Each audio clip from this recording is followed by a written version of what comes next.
Alright, it's 5:15 in the morning and I have arrived in Sevilla.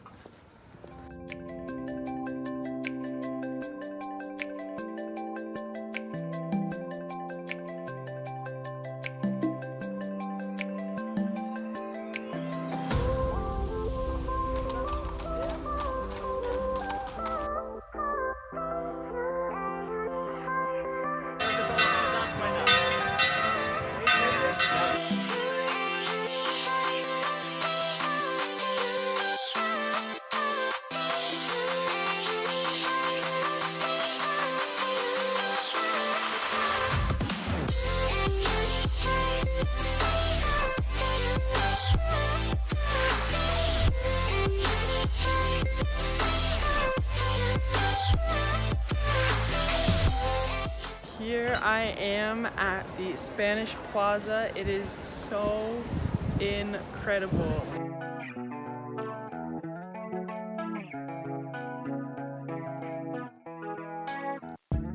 So these little sections, there's 48 of them, and they're for the different regions of Spain, and there's 50 regions I guess, but there's only 48 of these because the Canary Islands doesn't have one, and here in Sevilla they don't have one because they're welcoming all the other regions, so they don't need one.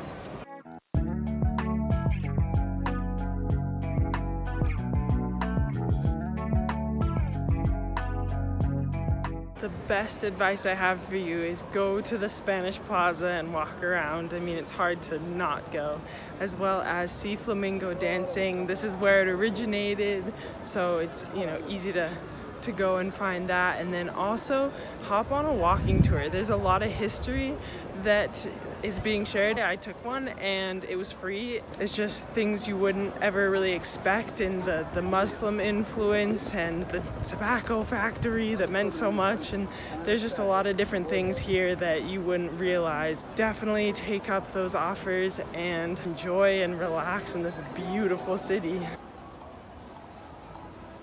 Also to note, right now it's actually the high season. It's mid-November and it's the most popular time to be here because in the summertime it is just too hot to be outside. So definitely this would be a great place to come if you ever need to get out of the winter weather. It just does not disappoint at all. Here are the gardens outside the plaza. They're great to walk around. You got horses and buggies everywhere.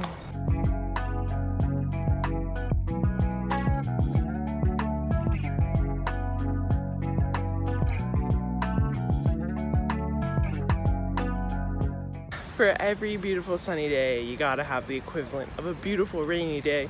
So this morning in Seville, it's day 2, and I'm out for a run. And so far, run along the river. This is my favorite place. There's even other runners coming by in the old town and in Santa Cruz where I'm staying. It's very busy, which I expected. So have your warm up be walking to the river and run along the river. You will love it.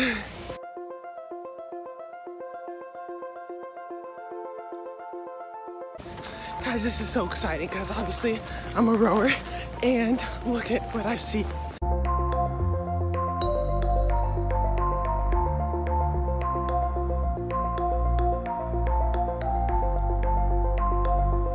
Oh my gosh, you guys, my heart just skipped a beat. I look over and I see a 250-meter marker.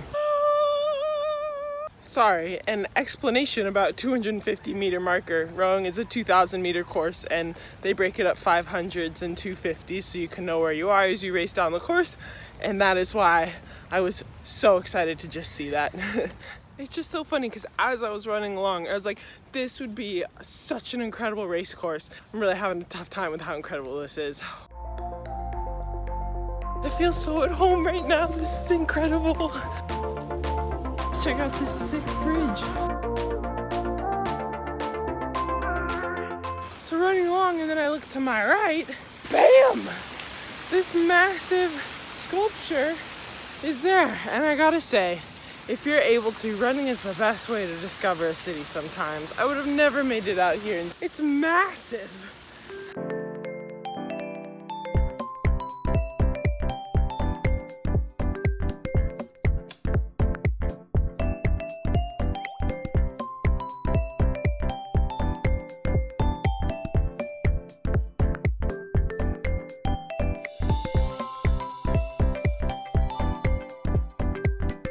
I almost recommend it more to come here when it's raining, because it's just beautiful and empty.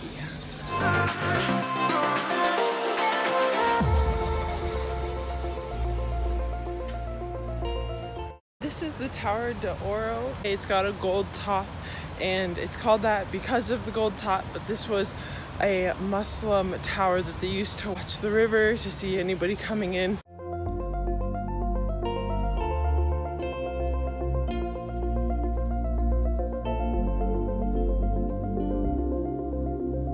On Mondays, it's free to get into the Tower of Gold, and so here we are on Monday. It's quite beautiful, and it's got an incredible view of the city from up here.